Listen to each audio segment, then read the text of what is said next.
What's up, everyone? This is Q from Retro Q Gaming, or given the state of everything these days, Bat Q.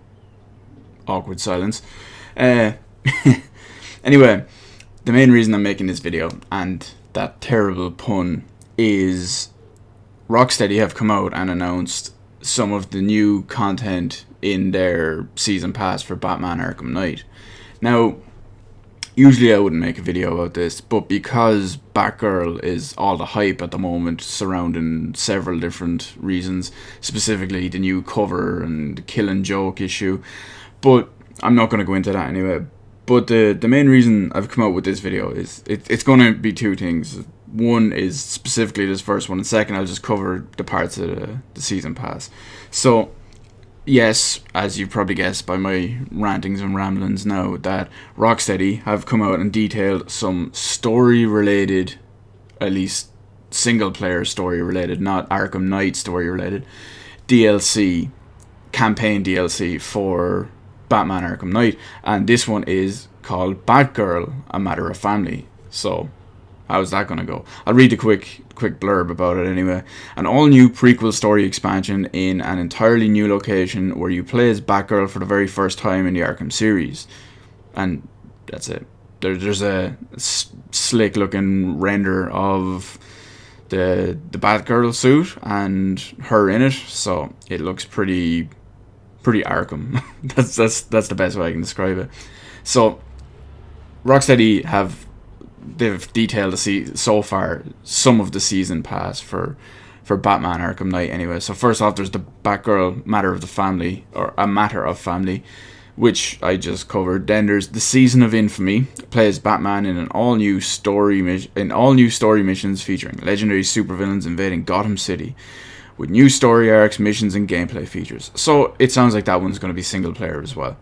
Then you've got Gotham City Stories, plays Batman's key allies in narrative missions extending their storylines from both before and after the events in Batman Arkham Knight.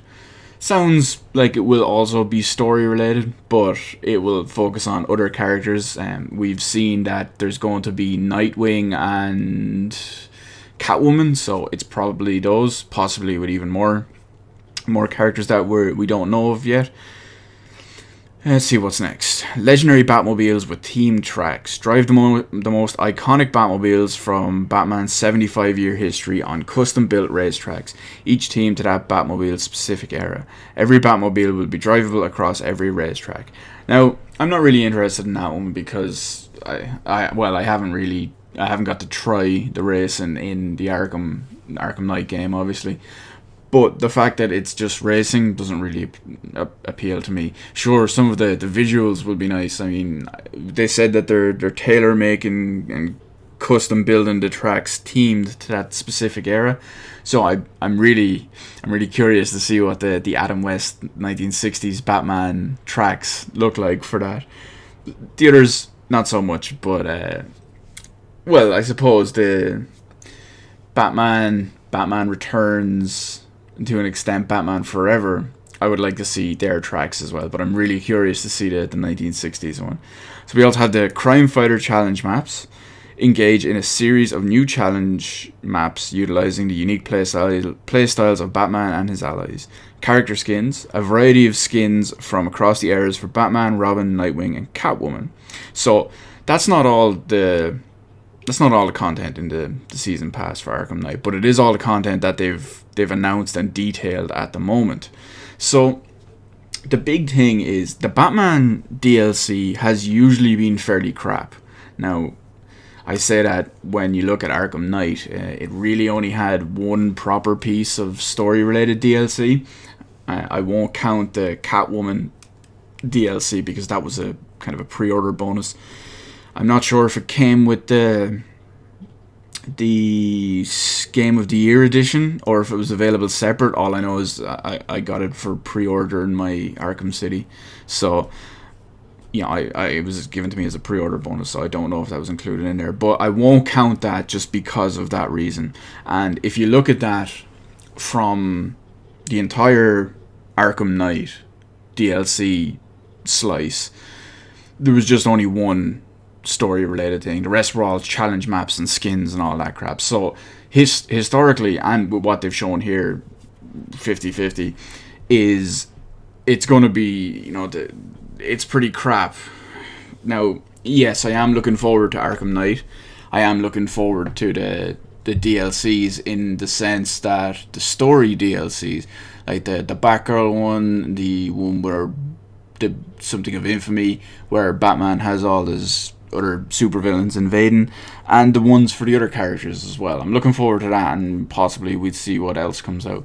I'm most likely not going to buy the season pass, but the only thing that depends on is if the price of the DLCs I want comes close to, equal to, or above the price of the season pass, I'll just buy the season pass.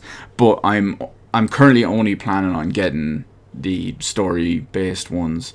In the odd chance I do get the season pass, I will try out the challenge maps, and I will try out the racing maps.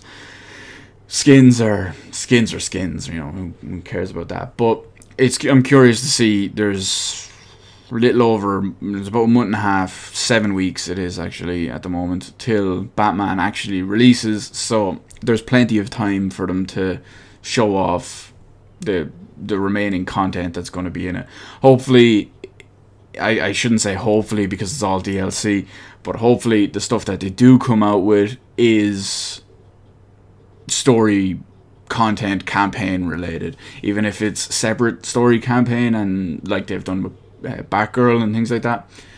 But I don't want challenge maps and skins and race tracks and all that kind of stuff. I mean, this is the reason why the Batman games have been so well. I mean, they've always focused on that, with the exception of Arkham Origins, simply because that wasn't a Rocksteady game. So it really showed that the first two games, they didn't have multiplayer, and the quality of the stories and the campaigns, because of that, was just so much greatly increased. So let's hope they continue that trend, both in the story, the main game story, and any additional story-based DLC that they have. So let me know in the comment section below your how would I want to describe it? Your expectations for the season pass and DLC for Arkham Knight, specifically the Batgirl one, because Batgirl is the hot topic right now. So I want to see what everyone's thoughts on that are. Personally, I could kind of take it or leave it. I don't value her as much as other people do. I don't devalue her as much as some people do. As long as she has good content and good story, that's all I'm happy for. So I can take it or leave it, but more promising content is always a plus. So let me know in the comments about all that. Hit the like button, hit the subscribe button. You can follow me on Twitter, and thank you for watching. I will see you on the rest of the videos in my channel.